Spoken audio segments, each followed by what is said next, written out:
Hello दोस्तों।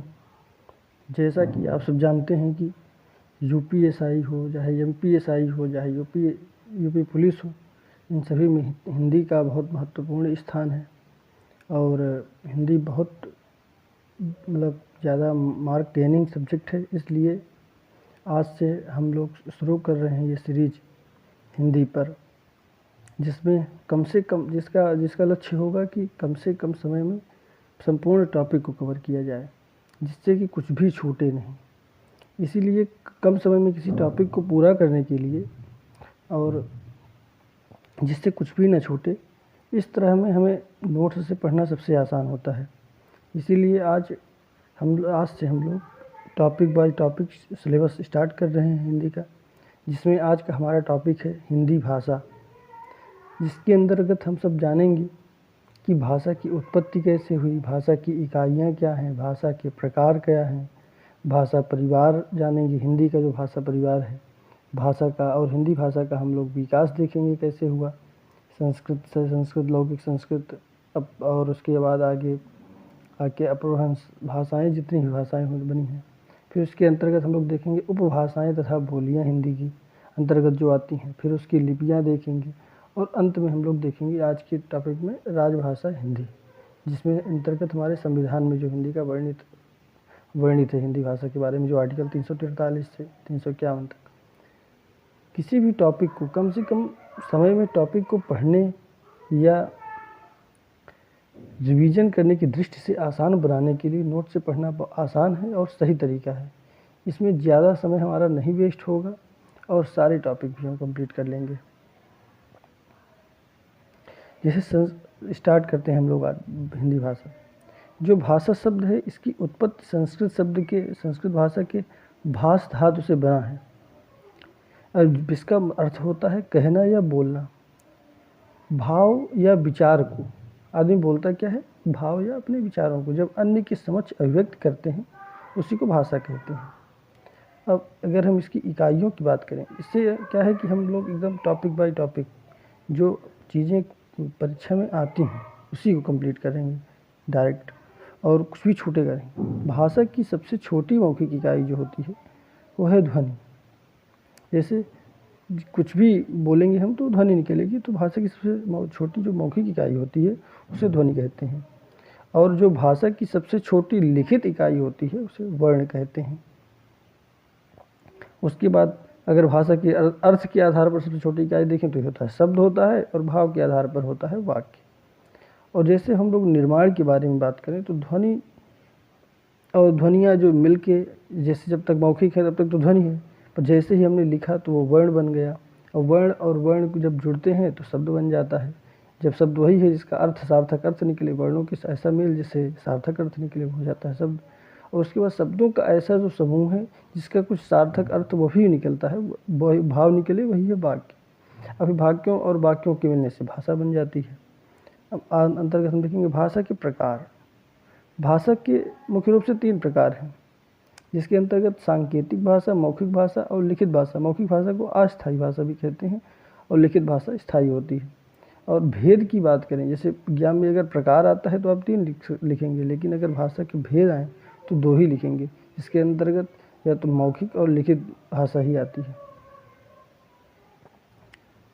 भाषा के परिवार की अगर हम बात करें तो भाषा के मुख्य रूप से 4 परिवार होते हैं, और इसमें होता है, एक होता है भारोपीय भाषा परिवार, एक ऑस्ट्रिक भाषा परिवार, द्रविड़ भाषा परिवार और चीनी तिब्बती भाषा परिवार। इसमें सबसे ज़्यादा जो भाषा बोली जाती है वो है भारोपीय भाषा परिवार, जिसके अंतर्गत हमारी हिंदी, संस्कृत, मराठी, नेपाली और कोंकणी आती हैं। ऐसे ही ऑस्ट्रिक भाषा परिवार है, इसमें हम लोग बहुत ज़्यादा डीप नहीं जाएंगे क्योंकि इससे उत्तर प्रश्न नहीं पूछता है। द्रविड़ भाषा परिवार, जिसके अंतर्गत हमारे दक्षिण भारत की भाषाएँ आ जाती हैं, और चीनी तिब्बती भाषा परिवार जो पहाड़ी क्षेत्र में बोली जाती है उसको चीनी तिब्बती भाषा परिवार कहते हैं। और उच्चारण के आधार पर ध्वनि, जैसे ध्वनियों के बारे में थोड़ा सा जान लेते हैं हम लोग। ध्वनि क्या है, उच्चारण के आधार पर 3 प्रकार की होती हैं, जैसे एक संयुक्त ध्वनि, संपृक्त ध्वनि और युग्मक ध्वनि। संयुक्त ध्वनि में क्या होता है कि संयुक्त ध्वनियाँ वो हैं जो 2 व्यंजन के मेल से बनती हैं, जैसे प्रकार, जिसमें पा और र मेल से प्र बन जाता है तो ये प्रकार बन गया। भ्रम है, भा और आधा र मिल के भ्रम बन गया है, इसी तरह ट्रक है, ये सब संयुक्त ध्वनियाँ हैं। संपृक्त ध्वनि वह है जब एक ध्वनि किन्हीं दो ध्वनियों से जुड़ जाती है तो वह संपृक्त ध्वनि कहलाती है। जैसे महात्मा, महात्मा में क्या है कि ये जो आधा ता है ये हा और म दोनों से जुड़ा हुआ है, इसीलिए यहाँ पे एक ध्वनि दो ध्वनियों से जुड़ गई है, इसीलिए इसे संपृक्त ध्वनि कहते हैं। जैसे अच्छा है, आ और छ से दो ध्वनियों से चा, आधा चा मिल गया है, इसे अच्छा बन गया है। और संबंध, संबंध में दो दो संपृक्त ध्वनियाँ हैं, जैसे सा और ब से म अथा मा जुड़ गया है और बा और धा से ना अथा ना जुड़ गया है। उसी तरह युग्मक ध्वनि, जब एक व्यंजन का द्वित्व रूप हो जाता है तो उसे युग्मक रूप कहते हैं। द्वित्व रूप क्या होता है कि जब एक ही व्यंजन है या एक ही वो है जो दो बार आ जाए, जैसे दिल्ली में ला दो बार है, सज्जन में जा दो बार है, अम्मा में माँ दो बार है। उसके संस्कृत, वैदिक संस्कृत जो है, संस्कृत दो है हमारी, एक वैदिक संस्कृत, एक लौकिक संस्कृत है। और संस्कृत का हमारा जो टाइम पीरियड है यह भी बहुत महत्वपूर्ण है, टाइम पीरियड भी इनका जानना चाहिए। 1500 से 500 BC तक है संस्कृत, जिसमें 1500 से 1000 तक तो हमारी वैदिक संस्कृत चलती है और 1000 से 500 BC तक हमारी लौकिक संस्कृत चलती है। और लौकिक संस्कृत के बाद आती है पाली संस्कृत। पाली ये है महावीर बुद्ध जी का समय, और उसके बाद प्राकृत जो महावीर स्वामी के समय है, उसके बाद फिर अपभ्रंश, फिर अवहट, फिर हमारी हिंदी आ जाती है, जिसमें क्या होता है जो लौकिक हिंदी का टाइम पीरियड है वो 1000 से 500 BC तक है, और पाली का समय है 500 से 1 AD तक, और उसके बाद प्राकृत है 1 AD से 500 AD तक, और इसके बाद फिर अपभ्रंश है। अपभ्रंश को 500 से 900 तक भी माना जा सकता है, 1000 तक भी इसी तरह चलती है। उसके बाद 900 से 1100 तक हमारी अवहट्ट आ जाती है, फिर 1100 से हमारी हिंदी शुरू होती है जो कि अब तक चलती आ रही है। हिंदी भी 3 भागों में बटी है, फिर आगे देखेंगे हम लोग। जैसे लौकिक, और ये क्रम भी याद रखने की ज़रूरत है क्योंकि परीक्षा में कभी कभी आ जाता है, जिसमें दे देता है कि क्रम से वर्णित करिए, फिर ऑप्शन में दे देगा थोड़ा इधर उधर करके। तो इसमें जानिए लौकिक, पाली, प्राकृत, अपभ्रंश, अवहट्ट और हिंदी। और लौकिक में अभी क्या है कि लौकिक और वैदिक ये दोनों संस्कृत ही हैं, तो इसलिए लौकिक ना देकर कभी संस्कृत, पाली, प्राकृत, अपभ्रंश, अवहट्ट, हिंदी दे देता है, इसलिए ये क्रम भी याद करना बहुत ज़रूरी है। फिर संस्कृत जो है इसका अर्थ है देव भाषा, ये आर्य भाषा मानी जाती है, जो विश्व की सबसे प्राचीन वैज्ञानिक भाषा है, ये हमारी संस्कृत है। और सभी भारतीय भाषाओं की जननी भी संस्कृत ही है। और वैदिक संस्कृत जो है इसे वेद की भाषा कहा गया है। मानव उत्पत्ति का सर्वप्रथम जो लिखित ग्रंथ है ये ऋग्वेद है। यह बहुत इंपॉर्टेंट है, ये सब क्वेश्चन डायरेक्ट आते हैं परीक्षा में। मानव उत्पत्ति का सर्वप्रथम लिखित ग्रंथ ऋग्वेद है। वेदों की संख्या 4 होती है। जो हमारे वैदिक संस्कृत है इसमें वेदों की रचना हुई थी, वेदों की संख्या 4 होती है। वैदिक संख्याओं में वर्णों की कुल संख्या 52 थी, जिसमें 13 स्वर और 39 व्यंजन थे। पर आगे चल के लौकिक या उत्तर संस्कृत के बारे में अगर हम जानें तो लौकिक संस्कृत का समय जो है महर्षि पाणिनि का समय माना जाता है। जो लौकिक संस्कृत समय महर्षि पाणिनि का समय माना जाता है। पाणिनि अपने ग्रंथ जो अष्टाध्यायी है में संस्कृत वर्णमाला का निर्माण किया था, इसलिए भी यह बहुत महत्वपूर्ण है क्योंकि इसमें वर्णमाला का निर्माण किया था। और उसमें कुल वर्णों की जो संख्या बताई थी वो 42 बताई थी, जिसके अंतर्गत हमारे 9 स्वर आते थे और 33 व्यंजन आते थे। और रामायण ये भी बहुत महत्वपूर्ण है। लौकिक संस्कृत के समय में ही हमारे रामायण, महाभारत, गीता और उपनिषद आदि ग्रंथों की रचना हुई है, लौकिक संस्कृत में ही हुई हैं। और लौकिक संस्कृत को ब्राह्मण संस्कृत भी कहा जाता है। और समय पीरियड तो हम लोग को पता ही चल गया है कि 1000 BC से 500 BC तक इसका समय है।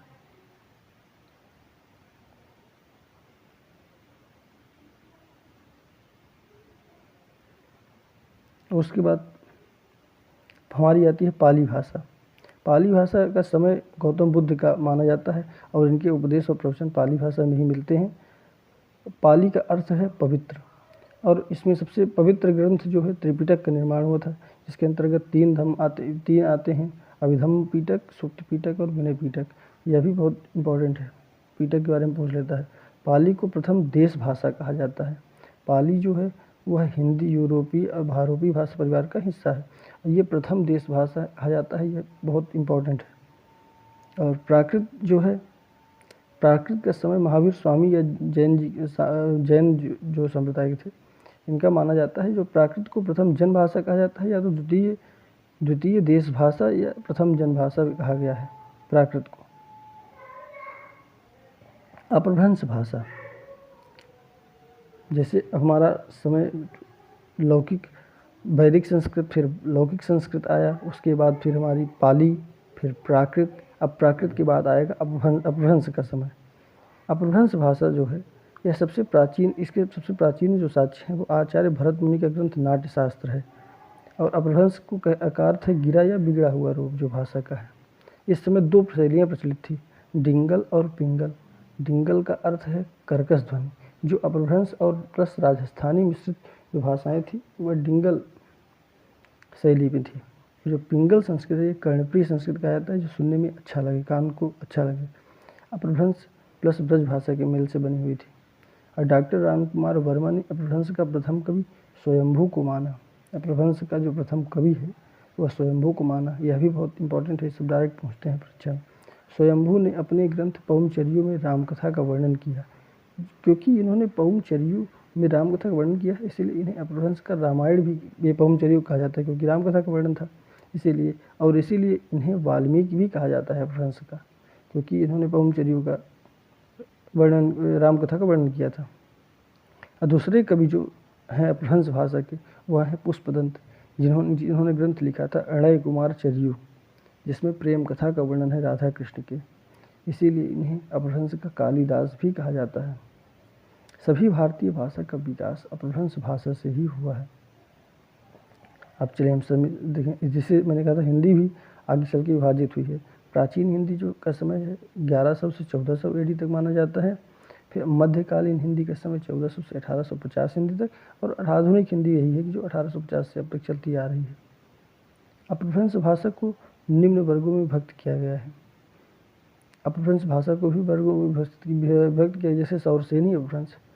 सौरसेनी अपभ्रंश में क्या है कि पश्चिमी हिंदी, राजस्थानी हिंदी, गुजराती हिंदी और पहाड़ी हिंदी आती है, जिसमें ये सभी हिंदियाँ भी बटी हुई हैं। जैसे देखिए पश्चिमी हिंदी के अंतर्गत हमारी ब्रज भाषा, बुंदेली, कन्नौजी, हरियाणवी और खड़ी बोली आ जाती हैं। और राजस्थानी हिंदी के अंतर्गत मारवाड़ी, ये सब बोलियाँ हैं। मारवाड़ी, मेवाती, मालवी, जयपुरी आ जाती है। गुजराती हिंदी की तो खैर एक ही है, गुजराती ही बोली जाती है। और इसे पहाड़ी हिंदी भी 3 भागों में बटी, जैसे कुमाऊनी, गढ़वाली और नेपाली। फिर मागधी अपभ्रंश है। मागधी अपभ्रंश के अंतर्गत दक्षिण भारतीय बोली और बिहारी हिंदी आती है, जिसमें बिहारी हिंदी में भोजपुरी, मगही और मैथिली हैं 3 ये बोलियाँ। ये सभी बहुत इंपॉर्टेंट है, डायरेक्ट प्रश्न आते हैं इनसे। बिहारी हिंदी के अंतर्गत मतलब ये भोजपुरी किसके अंतर्गत आती है, तो मागधी अपभ्रंश के अंतर्गत आती है, और बिहारी हिंदी के अंतर्गत आती है भोजपुरी, मगही और मैथिली। फिर है अर्धमागधी अपभ्रंश।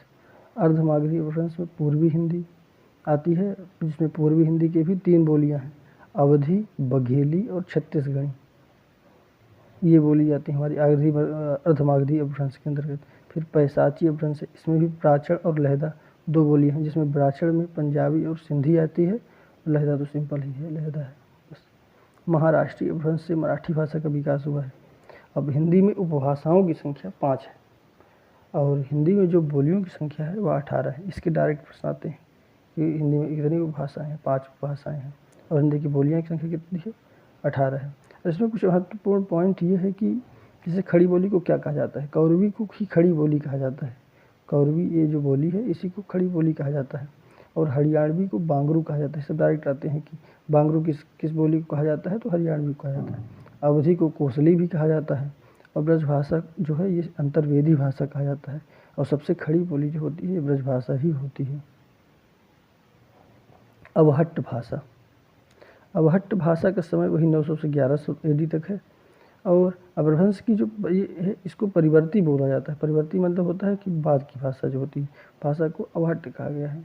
अवहट्ट का जो सर्वप्रथम साक्ष्य है ज्योतिश्वर ठाकुर के ग्रंथ वर्णागर से प्राप्त होता है, और चंद्र शर्मा गुलेरी ने अवहट्ट को पुरानी हिंदी कहा है। ये सभी महत्वपूर्ण पॉइंट है, तभी नोट्स में इंक्लूड है, ये सब डायरेक्ट परीक्षा में आते हैं। विद्यापति, इनको अवहट्टी कवि भी कहा जाता है, क्योंकि इन्होंने 2 रचनाएं कीर्तिलता और कीर्ति पताका ये अवहट्ट भाषा में किया था, इसीलिए इनको अवहट्टी कवि भी कहा जाता है। और ये जो 3 रचनाएं इन्होंने की थी मुख्यतः कीर्तिलता, कीर्ति पताका और पदावली। जो पदावली थी ये मैथिल भाषा में था, इसीलिए इनको मैथिल कोकिल भी कहा जाता है और अवहट्टी कवि भी कहा जाता है विद्यापति को। अब हिंदी भाषा कैसे बनती है, इसका नाम हिंदी कैसे पड़ा। सर्वप्रथम आर्य या ईरानी आए बाहर से, जो सिंधु नहीं कह पाते थे, तो वह सा को हा उच्चारण करते थे, धा को दा करते थे। इसीलिए क्या हुआ कि वो सिंधु से हिंद पड़ा और फिर हिंद में ई प्रत्यय जोड़कर, फारसी जो प्रत्यय है जोड़कर हिंदी बन गया। पहले इसी को बाहरी लोग हिंदी, हिंदुई, हिंदवी, हिंदुई, हिंदुस्तानी ये सब कह संबोधित करते थे। फारसी भाषा में हिंदी को रेख्ता कहा गया है। हिंदी शब्द संस्कृत भाषा के सिंधु शब्द से बना है, सिंधु शब्द से बना है, क्योंकि वो सब उच्चारण नहीं कर पाते थे, इसीलिए इसको हिंदू कहने लगे थे। भारत में सर्वप्रथम आर्य लोग आए। वे लोग सा के स्थान पर हा और धा के स्थान पर दा का प्रयोग करते थे और सिंधु से हिंदू बना, हिंद में ई प्रत्यय जोड़कर हिंदी बन गया। हिंद शब्द के साथ फारसी भाषा का शब्द ई प्रत्यय जोड़कर हिंदी बन गया। हिंदी शब्द फारसी भाषा का शब्द है, जबकि फारसी भाषा में रेख्ता का अर्थ होता है गिरा हुआ, हिंदी को कहा जाता है। हिंदी का भाषा के अर्थ में सर्वप्रथम प्रयोग फारसी भाषा के कवि सरफुद्दीन यजती के ग्रंथ जफरनामा में मिलता है। यह सब उतने खास इंपॉर्टेंट नहीं है, लेकिन तब भी इसको जानने की ज़रूरत है, क्योंकि यूपीएसआई के अंतर्गत थोड़ा ज़्यादा डीप पूछ लेता है, इसलिए इसको जानना चाहिए। हिंदी का भाषा के अर्थ में वैसे भी बहुत सबसे महत्वपूर्ण पॉइंट ही है नोट्स में, क्योंकि बाहरी चीज़ें तो इंक्लूड की ही नहीं गई। हिंदी का भाषा के अर्थ में सर्वप्रथम प्रयोग जो है फारसी भाषा के कवि सरफुद्दीन यजती के ग्रंथ जफरनामा में मिलता है। लेकिन हिंदी का जो वास्तविक प्रयोक्ता अमीर खुसरो को माना जाता है। अमीर खुसरो के साथ क्या है कि अमीर खुसरो को लोकोक्ति, मुहावरे या कहावतें आदि के प्रवर्तक कवि कहा जाता है। ये बहुत महत्वपूर्ण पॉइंट है ये। अमीर खुसरो को लोकोक्ति, मुहावरे और कहावतें आदि का प्रवर्तक कवि कहा जाता है। अमीर खुसरो को भारत का तोताए हिंद भी कहा जाता है। यह इनको अलाउद्दीन खिलजी ने दिया था टाइटल, अमीर खुसरो को भारत का तोताए हिंद। इनको हिंदी या खड़ी बोली का प्रवर्तक कवि भी कहा जाता है। ये भी डायरेक्ट आता है परीक्षा में, हिंदी बोली का प्रवर्तक कवि भी कहा जाता है। फिर आगे हम देखेंगे लिपियाँ। लिपि का मतलब अर्थ होता है चिन्ह या निशान। ध्वनियों के ऐसे प्रतीक, कुछ प्रतीक जो चिन्ह होते हैं उनको लिपि कहते हैं। सभी भाषाओं की अपनी लिपि होती है, जैसे संस्कृत देवनागरी लिपि और यही लिपि, क्योंकि संस्कृत से ही सभी भाषाओं का विकास हुआ, हमारी जो भारतीय भाषाएं हैं, इसीलिए हिंदी की भी देवनागरी लिपि और मराठी की भी देवनागरी लिपि हो जाती है। नेपाली की भी देवनागरी लिपि है, कोंकणी ये सभी बोलियाँ हैं, इनकी भी देवनागरी लिपि है। अंग्रेजी भाषा जो है इसकी रोमन लिपि होती है। और पंजाबी, यह बहुत प्रश्न आता है बार बार कि पंजाबी की लिपि क्योंकि सबसे अलग होती है, गुरुमुखी लिपि में लिखी जाती है, इसीलिए पंजाबी बहुत इंपॉर्टेंट है, गुरुमुखी लिपि। भारत में सबसे भिन्न लिपि में लिखी जाने वाली भाषा पंजाबी है, यही नोट है, इसलिए लिखा गया है क्योंकि महत्वपूर्ण पॉइंट है। लिपि का विकास का क्रम क्या है कि पहले चित्र बनाते थे लोग, फिर उससे चिन्ह से प्रतीक बनने लगे, फिर प्रतीक से भाव आने लगा, फिर भाव से ध्वनियाँ। फिर लिपि दो तरह की होती है, एक वर्णात्मक लिपि होती है, एक अक्षरात्मक लिपि होती है। जैसे जो वर्णात्मक लिपि है अंग्रेजी सहित सभी रोमन लिपियाँ हैं, और जो अक्षरात्मक लिपि जैसे हिंदी सहित सभी देवनागरी लिपियाँ जो हैं वो अक्षरात्मक में हैं, जिसमें हम लोग अक्षरों की गिनती भी कर लेते हैं ना। इसीलिए प्राचीन भारत में 3 प्रकार की लिपि विकसित थी, सैंधव लिपि, खरोष्ठी लिपि और ब्राह्मी लिपि। यह प्राचीन भाषाएं की लिपियाँ थी भारत में। देवनागरी लिपि का जो विकास है वो ब्राह्मी लिपि से हुआ है। यह भी बहुत महत्वपूर्ण है कि देवनागरी लिपि का विकास किस लिपि से हुआ है, ब्राह्मी लिपि से हुआ है। देवनागरी लिपि का सर्वप्रथम साक्ष्य जो है गुजरात के राजा जयभट्ट के शिलालेख से मिलता है। जो देवनागरी लिपि, यह बहुत महत्वपूर्ण बात है, देवनागरी लिपि का सर्वप्रथम साक्ष्य गुजरात के राजा जयभट्ट के शिलालेख से मिलता है। प्रारंभिक क्षेत्र इसका गुजरात था, क्योंकि गुजरात के राजा ही थे। देवनागरी लिपि बाईं से दाईं ओर चलती है, जबकि फारसी लिपियाँ दाएं से बाएं ओर चलती हैं। देवनागरी लिपि में प्रत्येक वर्ण एक निश्चित ध्वनि संकेतों के माध्यम से लिखे होते हैं, और जिसमें मानक वर्णों की संख्या 46 होती है, जिसके अंतर्गत स्वर 11 और व्यंजन 35 आते हैं। स्वर में क्या है कि अंग और आ हटा दिया जाता है, ये अयोगवाह ही इसको लिया जाता है ना, इसीलिए। राजभाषा हिंदी। अब आगे हमारा सबसे अंतिम पॉइंट आ गया है भाषा के अंतर्गत राजभाषा हिंदी, जो हमारे संविधान में वर्णित है। जैसे सरकारी जो कामकाज की भाषा को राजभाषा कहते हैं। और 14 सितंबर 1949 को श्री राजगोपाल स्वामी आयंगर के प्रयास से हिंदी भारत की राजभाषा बनी। और 14 सितंबर 1953 को राष्ट्रभाषा जो प्रचार समिति के प्रयास से प्रथम हिंदी दिवस के रूप में मनाया गया। प्रत्येक वर्ष 14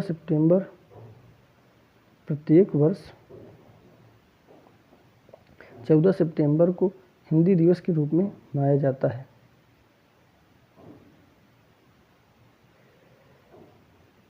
और राष्ट्रभाषा प्रचार समिति का गठन वर्धा में 1936 में हुआ। 1953 में भाषा के आधार पर सर्वप्रथम आंध्र प्रदेश का गठन हुआ। और उसके बाद फिर 1955 में राजभाषा आयोग का गठन हुआ बीजी खेर की अध्यक्षता में। और उसके बाद 1963 में राजभाषा हिंदी अधिनियम आया। 1963 में सब इम्पोर्टेंट पॉइंट है, कब राजभाषा अधिनियम कब आया, 1963 में आया। संविधान में अनुच्छेद 343 से 351 तक हिंदी के लिए वर्णित है। इसमें 343A में जो महत्वपूर्ण आर्टिकल्स, हिंदी अर्थात देवनागरी लिपि भारत की संघ की भाषा होगी। भाषा शब्द का उल्लेख संविधान की 8वीं अनुसूची में किया गया है। और 8वीं अनुसूची के अंतर्गत 17वां भाग में कुल 22 भाषाओं को सम्मिलित किया गया। माँ के द्वारा जो बोली जाने वाली भाषा को मातृभाषा कहते हैं। जो मातृभाषा दिवस है यह 21 फरवरी को होता है। यह सब हमारे जीके के हिसाब से इम्पोर्टेंट है। और विश्व हिंदी दिवस 10 तारीख को मनाया जाता है, 10 जनवरी को। प्रत्येक वर्ष 21 फरवरी को विश्व मातृभाषा दिवस के रूप में मनाया जाता है। विश्व हिंदी सम्मेलन 10 जनवरी 1975 को राष्ट्रभाषा प्रचार समिति के प्रयास से प्रथम विश्व हिंदी सम्मेलन का आयोजन भारत के नागपुर शहर में हुआ। जो पहले MP में पड़ता था नागपुर, फिर बाद में इसको विभाजन हो गया। अब प्रत्येक 10 जनवरी को विश्व हिंदी दिवस मनाया जाता है। और इसका हिंदी का जो मुख्यालय जो बाहर है वो मॉरिशस में है। जो मॉरिशस की जो भाषा है वो भोजपुरी हिंदी है, वहाँ की जो भाषा है राजभाषा। अतः आज का हमारा पहला टॉपिक कंप्लीट होता है, जिसका नाम था भाषा के बारे में, जहाँ हमने भाषा की उत्पत्ति, इकाइयाँ, भाषा के प्रकार, परिवार और भाषा के विकास को जाना। भाषा तथा बोलियाँ देखी, लिपियाँ देखी और अंत में राजभाषा अधिनियम वगैरह भी देख लिया हम लोगों ने। अतः आज का हमारा टॉपिक कंप्लीट हुआ। अब हम लोग सीरियल से एक एक टॉपिक करके कंप्लीट करेंगे, और उसके बाद फिर हम लोग इससे रिलेटेड जो इम्पोर्टेंट प्रश्न है उसको भी डिस्कस करेंगे, जिससे इस बार हमारी जो हिंदी है वह हमारी सबसे बड़ी मजबूती होनी चाहिए। क्योंकि 40 प्रश्न हिंदी के आते हैं, जिसको हम लोग कम से कम 10-12 मिनट में मुख्यतः निपटा सकते हैं। जिस तरह से हमारे समय की बचत कराएगा और 100 नंबर की है, इसलिए बहुत महत्वपूर्ण भी है UPSI के अंतर्गत। धन्यवाद दोस्तों। अब यहाँ जो त्रुटियाँ हुई हों वहाँ पे आप लोग भी अपनी राय दे सकते हैं कि और कैसे सुधार किया जा सकता है इसमें। धन्यवाद।